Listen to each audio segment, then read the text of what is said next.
बड़ा भयभीत। भूल करके भी कभी किसी से अपनापन न करे, बहुत बहुत खतरनाक अपनापन होता है। अपनापन का नाटक करते करते अपनापन हो जाता है। झूठा खेले साचा होए।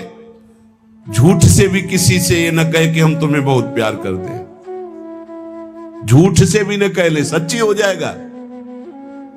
और अगर किसी शरीर से प्यार हो गया तो बिछुड़ेगा पक्का, क्योंकि बिछुड़ने वाला फिर तुम्हारी दशा क्या होगी, फिर तुम्हारा हालत क्या होगा। आकाश की तरफ भरत जी देखते हैं तो उनको चंद्रमा में भी अपना हिरन दिखाई देता है। भूमि में देखते हैं तो उन खुर जो बने होते हैं हिरन, उनकी रज ले लेकर छाती से लगाते हैं तो उनको शांति मिलती है। ये मेरे मृग शावक के चरण चिन्ह है। इतना प्यार, इतना अपनापन। तो इस शरीर से जो अपनापन हो गया वही तुम्हें भय दिखा रहा है मृत्यु का। अभी कल ही परसों एक प्रश्नकर्ता ने प्रश्न किया था, सब है सब, लेकिन एक भय है कि मरना है, अब उससे कैसे बचे।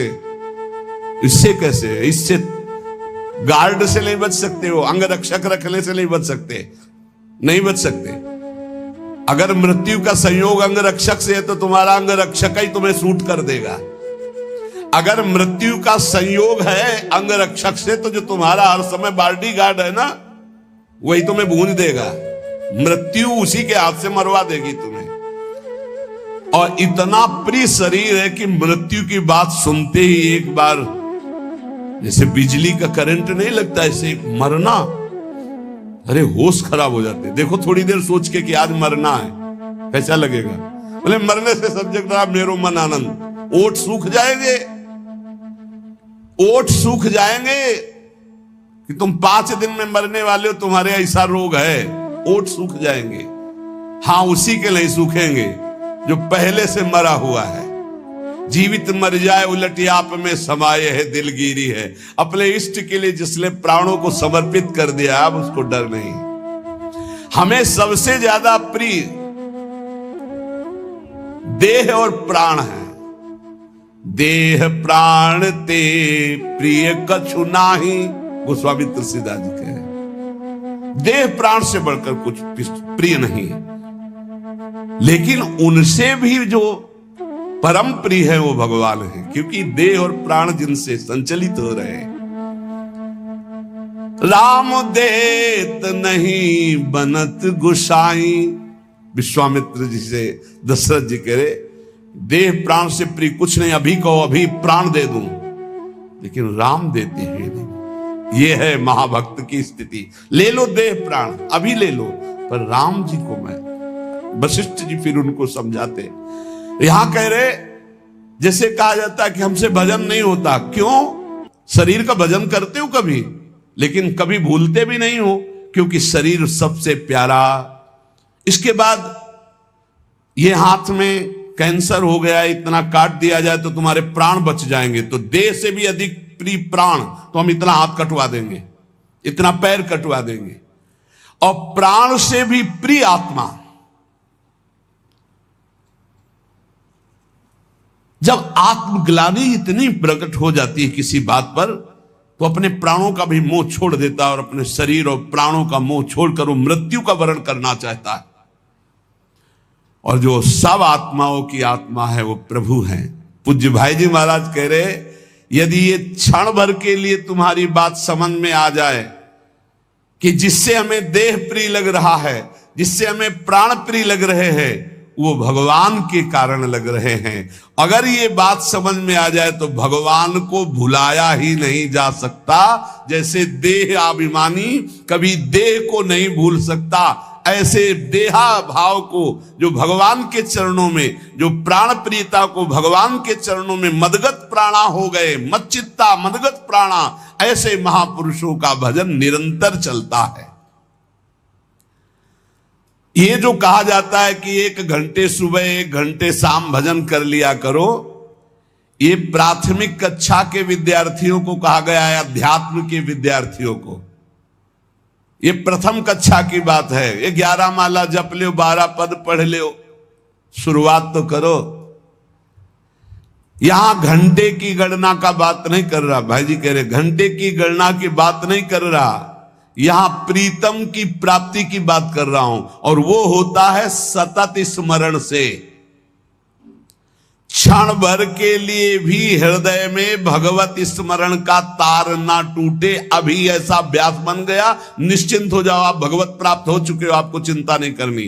कुछ ही दिनों में स्थितियां जागृत हो जाएंगी। निरंतर एक तार भजन जिनका चल रहा है, जिसका एक तार भजन चल रहा है, उसके हृदय की झांकी का पर्दा हट जाता है त्रिगुण माया का, और अपने हृदय में ही नारायण या गौर श्याम को हृदय निकुंज बसइए, वो हृदय में अपने प्रभु को देखता है।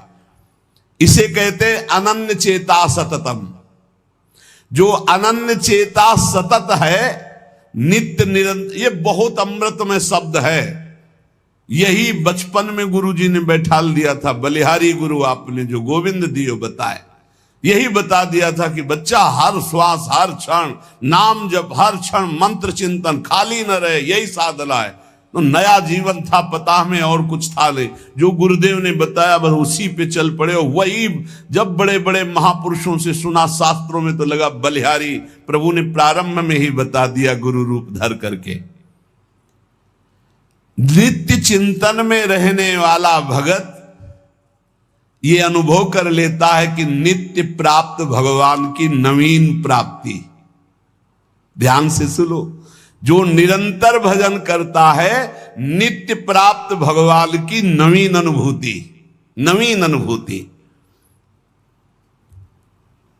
जब हृदय में चिंतन चलता है तो फिर बाहर से भगवान चले जाएं या आ जाएं कोई फर्क नहीं पड़ता। ये बहुत, जैसे बिलोमंगल जी ने श्री भगवान के लिए अपनी आंखों को शांत कर लिया, अब नहीं देखने देंगे संसार को, और चल पड़े वृंदावन के लिए। तो जो पूर्वाभ्यासी जिनके नेत्र नहीं होते वो तो चल सकते, लेकिन तत्काल जो नेत्र फोड़े थे तो मार्ग में चले तो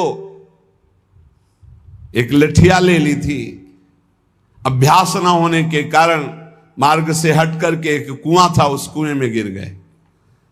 अब जिसका कोई नहीं है उसके तो नंदनंदन है, पुकारा हे देव हे कृष्ण, अब आप ही मेरे हो।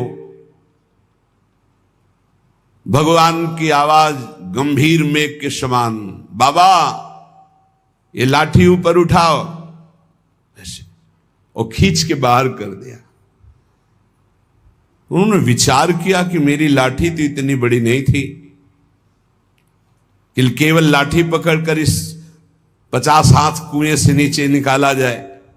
इसका मतलब ये कर तुम अकर तुम अन्यथा कर तुम भगवान ही हैं। तो धीरे से लाठी के सहारे हाथ बढ़ाया, हाथ पकड़ा। जे ही हाथ पकड़ा तो ठाकुर जी ने झटक करके हाथ छुड़ाया, पर स्पर्श होते ही अपार आनंद। तब वो कहते हाथ छुड़ाए जात हो निबल जान के मोही, हृदय ते जब जाओगे तो सबल सराहू तोय। बूढ़ा हो गया हूं, निर्बल हूं, हाथ छुड़ाकर चले जा रहे हो, आप बलवान हो, नवकिशोर हो, जाओ, लेकिन हृदय से चले जाओ तो तुम्हें सबल और बहादुर जानूं। हृदय से अब तुम्हें नहीं जाने देंगे, हर समय स्मृति के तार से हम तुम्हें बांध कर रखेंगे। तो भगवान ही हाथ पकड़कर वृंदावन लाए थे बिल्वमंगल जी को। भगवान की स्मृति भगवत प्राप्ति का वर्तमान में स्वरूप है। हर समय भगवत स्मरण चल रहा, आप भगवान में हैं। 1 घंटे 2 घंटे नियम वाला यहां प्रसंग नहीं कह रहे, इतनी संख्या पूरी करो, हम संख्या की बात नहीं कर रहे, हम गणना की बात नहीं कर रहे, हम भगवत प्रेम प्राप्ति की बात कर रहे हैं, जिसमें कोई गणना नहीं, कोई संख्या नहीं, पर हर श्वास हर सेकेंड नाम से जुड़ा हुआ होना चाहिए। ये खास बात है।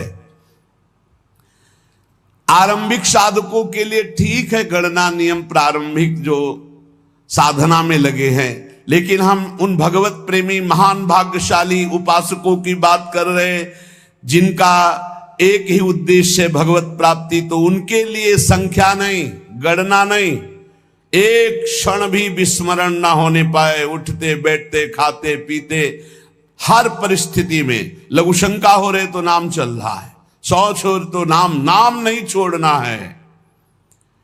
हिसाब किताब तो हरि संभाले, अधाधुंध दरबार हमारा चलेगा। कितने हुए तुम देख लेना, तुम गिनो बैठ के। हम तो अधाधुंध शुरू, राधा राधा राधा राधा राधा। गणना तुम करो, फल फूल तुम ही हो, तुम्हें क्या फल चाहिए, तुम ही हमारे फल फूल हो। ये मस्ती भगवत प्राप्ति, क्या चिंता क्या परवाह। क्षण भर के लिए यदि प्रीतम की स्मृति ना हटे तो हिसाब किताब की बात प्रीतम संभाले। हम नाम जापक कि हृदय में आराध्य देव की ऐसी झांकी प्रकट होती है कि क्षण भर के लिए कभी विस्मरण नहीं हो सकता। ऐसी स्थिति में वो सो रहा होता है तो भजन होता है। छाती में अगर कान पवित्र हो तो लगा के छाती देखो, आपको सुनाई देगा नाम चल रहा है। ये एक गूंज सी उठती है। प्रेमी जनों को इतना नाम प्यारा हो जाता है कि स्वयं भगवान आकर कहें कि नाम के जप का फल है मेरा दर्शन, देखो मेरा दर्शन हो गया, छोड़ दो नाम जप। तो भक्त कहेगा कि महाराज दंडवत आप चले जाओ, मैं आपका नाम नहीं छोड़ सकता। ऐसा नाम प्रेमी पूज्य भाई जी महाराज कह रहे हैं। और इतना प्रिय नाम होता है कि अगर वही नाम निरंतर जप रहा दूसरा कोई बोल दे तो दौड़ पड़ेगा उसकी चरण धूलि लेने के लिए। ओ इसने राधा बोला, ये तो परम पावन, उसकी चरण धूलि माथे पे लगा दे के। प्रीतम का नाम लेने वाला, प्रीतम की चर्चा सुनाने वाला, प्रीतम के समान प्यारा लगने लगता है नाम जापक को। प्रीतम का कोई भी प्रसाद, वस्त्र, भोग प्रसाद, इत्र प्रसाद, फूल प्रसाद, कुछ भी वो प्रीतम से बढ़कर के प्यारा लगता है। ऐसा लगे तब जानना कि अब हमारे हृदय में भक्ति का रंग। प्रसाद खड़े हो गए, प्रसाद की परिक्रमाचार की, दंडवत की। ओहो आज तो राधा वल्लभ लाल जी बरस पड़े प्रसाद। माला, ओहो अहो भाग्य। इत्र जरूर ऐसे मुख से, ओहो अहो भाग्य, आज तो श्री जी की अपार कृपा हो गई, इत्र प्रसाद मिला, आज तो श्री जी का चरणामृत मिला, आज तो श्री जी का उच्छिष्टामृत मिला। अपने इष्ट की कोई भी सैया, चरण चिन्ह, पादुका, वस्त्र, कुछ भी देख करके हृदय में जब आनंद उत्पन्न होने लगे, रोमांच होने लगे, तो समझना चाहिए हमारे हृदय में इष्ट प्रेम का रंग चढ़ रहा है। जब तक श्यामा श्याम हमारे परम प्रेमास्पद नहीं है, तभी तक ये बात कहनी पड़ती कि बहुत कठिन पड़ रहा है भजन करना। और जिस दिन श्यामा श्याम हमारे परम प्रेमास्पद होंगे, अपने आप जैसे प्राण धड़कते ना, ऐसे भजन होता, भजन करना नहीं पड़ता फिर। अब उसको हम लौकिक भाषा में ऐसा समझा दें कि जैसे बड़े मकानों में या होटलों में कुछ लिखा चलता रहता है ना बार बार, बस ऐसे चलता रहता है हृदय में, बार बार ऐसे चल रहा है। वो उसकी आंतरिक दृष्टि उसी में लगी हुई, बस न वो ठेलना, न कोई चेष्टा, न कोई माला, न कुछ, बस समझ ही नहीं सकते। एक तो वो चल रहा है, वो अंतर्मुख होकर उसे देख रहा है, हर समय चल रहा है, बार बार नाम, बार बार मंत्र। जब तक हमारे परम प्रेमास्पद श्यामा श्याम नहीं है, तभी तक उनका स्मरण चिंतन ये बड़ा बोझा सा लग रहा है। और जिस शुभ घड़ी में हमारे हृदय में बात आ जाती कि मेरे प्राण प्रीतम श्यामा श्याम, ये जहां अपनापन होता है तहां मन दौड़ पड़ता है, प्राण समर्पित हो जाते हैं, चित्त चिंतन करने लगता है। बहुत उत्तम। जो न जी में प्रेम तो कीजय व्रत नेम, जब कंज मुख भूले तब संजम बिसेखिए, आस नहीं पीकी तब आसन ही बांधियत, और शासन के शासन को मूंदी पति पेखिए। नखते सिखा लो सब श्याममयी, बाम भई बाहर और भीतर, न दूजो देव लेखिए। जोग कर मिले जो वियोग होई ब्रजपति को, जो न हरि होए तो ध्यान धरि देखिए। कह रहे जब तक हृदय में प्रीतम के प्रति प्रेम नहीं हुआ तभी तक ये व्रत संयम नियम ये सब, और जहां कंज मुख देखा, मुख कमल पर दृष्टि पड़ी तो नेत्र भौरे बने, बस हो गया काम। और ये तभी होगा जब आप निरंतर नाम जप करेंगे। नाम जप से रूप प्रकाशित होता है, विश्वास कर लो। देखी रूप नाम आधीना, नाम नहीं तो रूप का जो वास्तविक रूप प्रभु का, उसका दर्शन नहीं होता। और जब प्रीतम के आशा नहीं है तो फिर सांसों को रोकिए, आसन बांध कर बैठिए, नहीं तो प्रीतम की आशा में जो डूबा है, चलते फिरते उठते बैठते भाव समाधि में रहता है, हर समय भाव समाधि रहती है। नख से शिखा तक ब्रज युवती श्याममयी है, उसके हृदय में श्याम सुंदर, बाहर श्याम सुंदर। जोग तो तब करे जब वियोग हो, हर समय स्मृति के संयोग में अपने प्रीतम बने रहते हैं। योग कहते हैं अप्राप्त की प्राप्ति को, प्राप्त के अभाव को कहते हैं वियोग। यहां स्मृति में इतना तार जुड़ा हुआ है कि प्रभु एक क्षण के लिए भी कभी दूर नहीं होते। प्रीतम अनेक नहीं होते, प्रीतम एक ही होते हैं। और जब तक प्रीतम नहीं वरण हुआ तब तक अनेक होते रहते हैं, अनेक भाव, अनेक उपासना, अनेक रंग। और जब प्रीतम तो एक भरोसो, एक ही बल, एक ही आस, एक ही विश्वास मात्र अपने इष्ट से। जगत में समस्त प्रियता, प्रियतर पदार्थ, ये सब प्रीतम को समर्पित हो जाते हैं तो भजन करना नहीं पड़ता, स्वाभाविक भजन। बस साधना इसी बात की है, जगत में कोई व्यक्ति प्रिय न रह जाए, कोई पदार्थ प्रिय न रह जाए, कोई पद प्रिय न रह जाए। प्रीतम का प्रतिद्वंदी अगर एक भी वस्तु है तो निरंतर भजन नहीं चलेगा, अंतर डाल देगा वो वस्तु को ही। एक महात्मा कई असरफियां किसी भक्त ने दी तो गीता के बस्ता में बांध लिया। कह रहे प्रतिद्वंदिता नहीं बर्दाश्त है प्रभु को, प्रभु के प्यार में बंटवारा नहीं होना चाहिए, केवल श्री कृष्ण।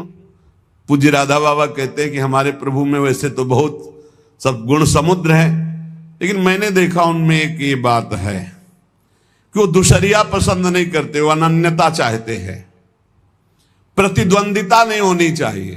तो जब शरीर छूटने का समय आया तो चिंतन पहुंच गया, वो असरफी रखी यार, बोल देते तो बता देते कि इनका संत भंडारा कर देते। इतने में प्राण छूट गया तो सांप बन करके बस्ता में जो गीता का बस्ता उसमें बन के बैठना पड़ा। प्रीतम की प्रतिद्वंदिता नहीं होनी चाहिए, कोई प्रभु से बढ़कर हमारे लिए प्रभु के समान नहीं होना चाहिए। अगर कहीं कुछ प्यारा है तो घसीट ले जाएगा हमारा चिंतन, फिर अनन्य चिंतन नहीं हो पाएगा। जब तक हृदय में प्रीतम का प्रतिद्वंदी भाव रहता है तब तक निरंतर भजन की संभावना भी नहीं है। इसीलिए उपासक जन उदासीन होकर सब वस्तु व्यक्ति से अपने चित्त को समेटकर प्रभु में लगा देते हैं। देवर्षि नारद जी इसीलिए इस भजन, इस प्रेम की उपासना का उदाहरण देते, यथा ब्रज गोपिका नाम। सब कार्य परिवार के करते हुए चित्त वृत्ति प्रभु श्री कृष्ण में, किसी से भी प्यार नहीं, न पुत्र से, न परिवार से, न क्रिया से, लेकिन क्रियाएं सब हो रही, पुत्र परिवार भी है। ये बड़ा आश्चर्यमय स्थिति, और किसी से अपनापन नहीं, एकमात्र प्रभु श्री कृष्ण से। हमें चिंतन उसका नहीं करना पड़ता जो सबसे ज्यादा प्यारा होता है, उसका कभी चिंतन नहीं करना पड़ता, स्वाभाविक चिंतन होता है। जैसे शरीर का कौन बैठकर ध्यान करता है, कौन नाम जप करता है, कौन चेष्टा करता है शरीर, और कब भूलता है? कभी नहीं भूलता। पूज्य श्री भाई जी हनुमान प्रसाद पोद्दार जी महाराज के वचन, जो सबसे बढ़कर प्रिय होता है उसकी स्मृति करनी नहीं पड़ती, स्वाभाविक होती। जैसे शरीर की इतनी प्रियता बढ़ गई है कि इसको हम कभी नहीं भूलते। मैं में इसको हमने समाहित कर लिया, मैं शरीर हूं, ये जपते नहीं हैं, स्मृति में हर समय बना रहता है। सब लोग बैठे हो देख लो, ज्ञान की बातें करने की बात अलग की कि मैं शरीर नहीं, में पांच भौतिक ढांचा है, लेकिन अंदर से देखो, अंदर से पूरा शरीर राग बैठा हुआ, मैं ही आरोपित हो गया शरीर में, अंतःकरण में मैं ही आरोपित हो गया। लेकिन प्यारे तुम भूल कर रहे हो, जो शरीर का भी आधार है वो प्राण, और जो प्राणों का आधार है वो आत्मा, और जो सबकी आत्मा है वही परमात्मा है, वही ईश्वर है। लेकिन उसकी तो स्मृति नहीं हो रही। शरीर का आधार प्राण, प्राणों को भी जो प्रकाशित कर रहा है वो कौन? आत्म तत्व। और जो सबकी आत्मा है वो कौन? बोले श्री कृष्ण।